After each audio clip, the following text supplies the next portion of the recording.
imeahidi kuboresha na kuimarisha usalama wa nchi kama ndio jambo namba moja. Amani ya nchi kama ndio jambo namba moja.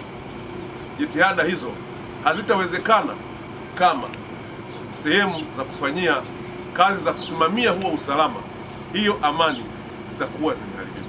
Kwa hili ni jambo la kulifanya, na sisi tumepokea maelekezo kutoka kwa Rais kwamba tupite na kuangalia na kuchukua hatua mara moja.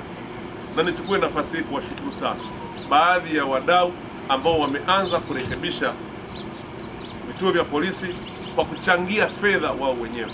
Tumepita pale Tegeta pale juu, tumeona wakiwa wanafanya, wananchi wenyewe wamejiorganize, wameanza kurekebisha kwa kupiga rangi. Na nichukue nafasi hii kuwaomba na wadau wengine ambao wako tayari kuisaidia serikali, kwa sababu uharibifu ni mkubwa na maeneo ni mengi, ili waweze kushirikiana na serikali kuhakikisha kwamba tunarudisha na kurejesha huduma hizi za usalama na hasa vituo vya polisi kama ilivyokuwa awali. Na kwa upande wa serikali, Rais ameshakwisha tuagiza, tunafanya kila kinachowezekana kutafuta fedha kuhakikisha kwamba tunarejesha huduma kama zilivyokuwa. Ndugu zangu, kama nilivyosema, kazi ya jeshi la polisi ni kulinda amani, kulinda usalama wa raia na mali zao. Na kwa hivyo wananchi nyinyi ndio mabosi wa hawa askari. Wananchi nyinyi ndio mmewazaa hawa askari polisi. Hawa askari polisi ndio watoto wa nani? Si wa kwetu. Ndugu zangu, si watoto wa kwetu. Kazi yao si kutulinda sisi. Kwa hiyo kama ni kutulinda sisi wananchi ndio mabosi. Na kwa hivyo kuharibu sehemu zao za kufanyia kazi, kuingia kwenye ugomvi na askari polisi, ni kupoteza rasilimali ambaye kazi yake ni kutumikia sisi. Kwa hiyo niwaombe sana wananchi wa Tanzania, na kupitia mkutano huu hapa sana, tuwapende askari wetu, tushirikiane nao kwa ajili ya ulinzi wa usalama wa mali zetu na sisi wenyewe.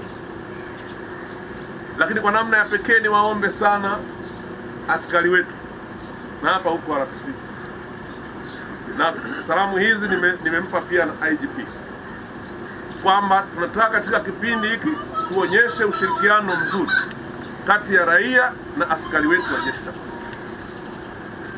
Hawa askari nguvu yao ni nyinyi wananchi, na wala sio bunduki walizonazo, na wala sio combat walizonazo.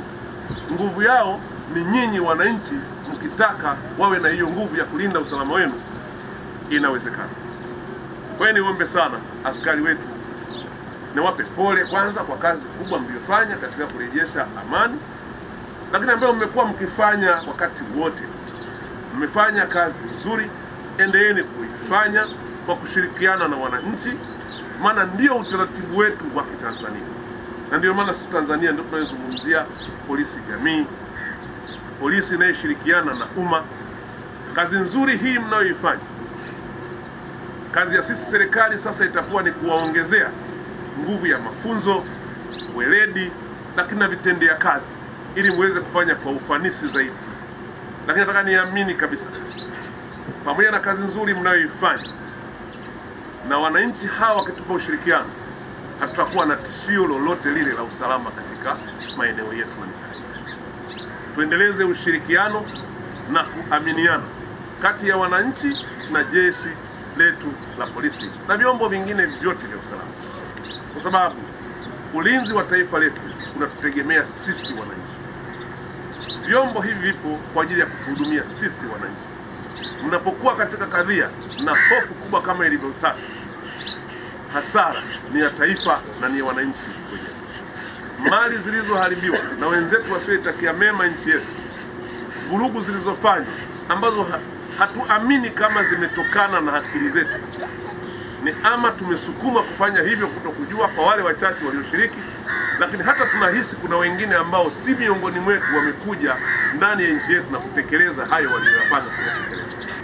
Kwa hiyo tusidanganyike, na watu tusidanganywe kwamba hii Tanzania ni ya watu fulani. Tanzania ni ya kwetu sisi wenyewe, na sisi tulioko hata tunayeongea hapa ndio mmetuzaa sisi tukafika mpaka tulipo hapa, na kesho ni mwanao, na kesho ni mjukuu wako.